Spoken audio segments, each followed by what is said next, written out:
Good morning. Good morning, sir. Magandang umaga mga Good boss. morning. Holiday ngayon, ba't kayo nagkatrabaho? Good morning. Good morning, sir. Magandang umaga mga Good boss. morning. Holiday ngayon, ba't kayo nagkatrabaho?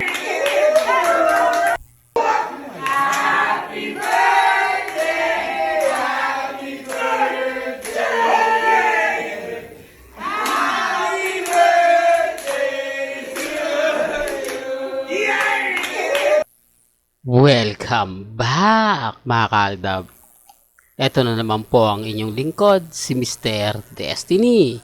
At magbibigay po tayo ng pinakamainit na update po ngayon sa social media mga kaaldab. Itong ganap kay Alden na kung saan nga po naispatan ito mga kaaldab. Nakakatuwa lang po dahil pagdating po talaga kay Alden, alam mo na talagang kumbaga updated ka pagdating po sa kanya. Taliwas po sa mga kumakalat sa social media. Dito narinig nyo naman po yung boses niya, no? At dito naman sa kabilang side, kung titignan nyo, si Main Mendoza nga po ba yung katabi niyan? Na kung saan talagang ayaw ipakita. Mapapansin nyo po yung mukha ni Mengay, no? Nilagyan ng star para hindi. Si Mengay nga po ba talaga yan? O yung clone ni Main Paul Carson? Kaya lang po mga kaaldab, speaking of clone, talaga naman pong marami ang nagre-react kapag binabanggit natin yung clone na yan. Dito daw po nagkaroon ng issue si Madam Mila o si Madam Mila, kumbaga sinabi daw nila na puro fake news daw po kaya nag-deactivate ng account. Ngayon, hindi na nga po daw nagbibigay ng update, wala na nga daw pong ganap, etc. etc. Di po ba? Nakakalungkot lang po dahil kumbaga parang inuubos-ubos nila isa-isa ang mga true-blooded Aldab Nation. Base lang naman po ito sa mga nakukuha nating update. Base lang naman po ito sa mga nakakalap nating impormasyon. Ako, masaya po ako kung ano lang yung napapanood, napapakinggan po natin. Di po ba? Kaya chill lang po tayo. Ilan naman po yung importante. At sa mga taong laging dumadaan at bumibisita po sa channel natin, sa mga nagsasabing, naku yan si Mr. Destiny, puro paasa lang yan, fake news, okay lang naman po. Di po ba, hindi naman po tayo, o hindi naman po ako nagsasabi ng ganito, nagsasabi ng ganyan. Ang importante lang naman po, kung ano lang yung latest, kung ano lang yung trending, doon lang po tayo. Di po ba? At wag po kayong maniniwala basta-basta sa mga pinapakalat po nila. Ulitin ko lang po, ako, kung gusto nyo lang naman po ng update kung ano yung latest, kung ano yung trending, agad-agad nyo naman pong malalaman dito po sa channel ni Mr. Destiny. Di po ba? Tayo po updated, hindi po sila. Bagamat maraming mga issue na binabato, normal lang po yan. Gusto lang po kasi nila pag-usapan. Di po ba? Hanggang kailan ba yung birthday na yan? Hanggang kailan nga po ba yung mga video na yon? O, doon pa lang may mali na eh. Di po ba? Talagang literal lang po talaga silang naglalabas ng mga update. Hindi nga po naiispatan mga kaaldab sina Mengay at si Congressman Spotted na malaging magkasama. Di po ba kahit sa session po, kahit sa batasan nga po raw, hindi nga po daw nakikita. Kahit sa District 1, mag-asawa na mga kaaldab, hindi pa nakikitang magkasama. Doon pa lang may mali na eh. May mga bagay-bagay po na sabi ko nga po sa inyo, tinatagot nililihim po nila. Di po ba? Bakit walang pahabs kay Mengay na mga legit dabber cards? Kina Bossing, Henyo Master Joey De Leon. Di po ba? Walang mga biro-biro na kung matatandaan nyo mga kaaldab yung panahon po ni Alden at ni Mengay. Di po ba halos araw-araw tinutokso nila Mengay o nila Jose Wally. Di po ba na sinasabayan ng TBJ kapag nasa panel? Di po ba, sinasabi ko lang po yung totoo.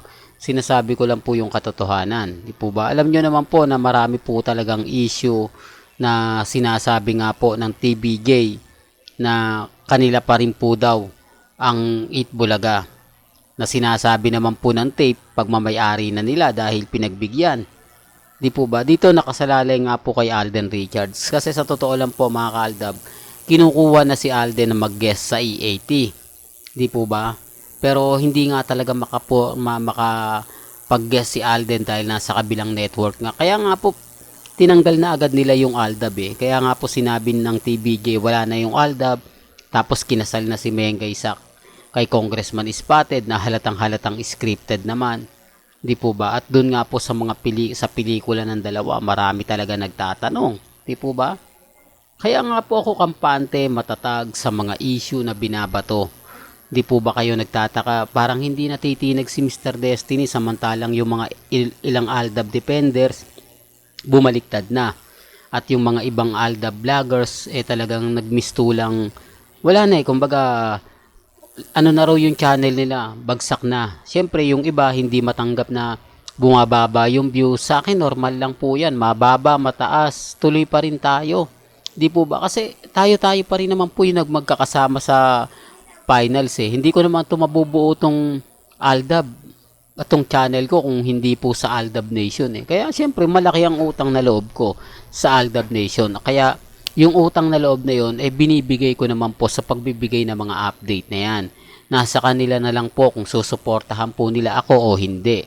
Kaya nga po sa mga baguhan at dumadaan sa channel natin, di po ba pinapaliwanag ko na pagdating po sa channel ni Mr. Destiny, lahat po ng mga sinasabi sa akin sa mga post, sa mga comment, okay lang naman po yan, pabor man o hindi, nire-respeto ko yan. At never po akong gumagawa ng dummy account na taliwas po sa mga sinasabi nila. Ako po, kumbaga normal lang po yung mga update natin, di ko na kailangan pang kumuha at sumimpatya ng mga ilang kaibigan, kamag-anak para lalong tumas yung viewers ko, di po ba, at subscriber. Gaya nga na sinabi ko, depende na lang po ito sa pananaw ng iba. Basta sa akin, kung ano lang yun po yung nababalitaan ninyo, kung sino nga po ba yung makakasama ni Alden Richards sa pelikula o magiging lady niya, nakatutok po tayo. Pabor man o hindi, kailangan updated po kayo. Yan po yung isa sa kagandahan nyo po. Gaya ngayon mga ka-Aldab, kung titignan nyo si Alden Richards, di po ba? Holiday na holiday daw, ba't nagtatrabaho? O sino nga po ba yung kasama niya? Di po ba wala? Tapos sinasabing may issue nga na naman kay Sanya Lopez. Kung saan daw si Alden madalas daw pong makita. Sa tingin nyo, ilang video po ba yung ginamit natin o nakikita dito araw-araw na ina-upload natin? Nakita nyo po ba si Sanya? Naispatan nyo po ba si Sanya? Hindi po ba? Dinidikit lang po yan mga ka-Aldab para nga pag-usapan, para maging trending, para maging viral. Pero ang totoo, wala naman po talaga. Sinasabi ko lang po yung katotohanan sa mga kumbaga gigil na gigil, galit na galit, okay lang yan. Normal lang po yun mga ka-Aldab. Well, hanggang dito na lang po ang ating latest updates. Kaya kung gusto nyo pa po ng pinaka-latest at sariwang update, abay tutok lang po kayo sa channel ni Mr. Destiny para updated po kayo sa mga latest at sa mga bagong video po na ilalabas po natin maya-maya lang. Hanggang sa muli, salamat po sa panonood at pakikinig.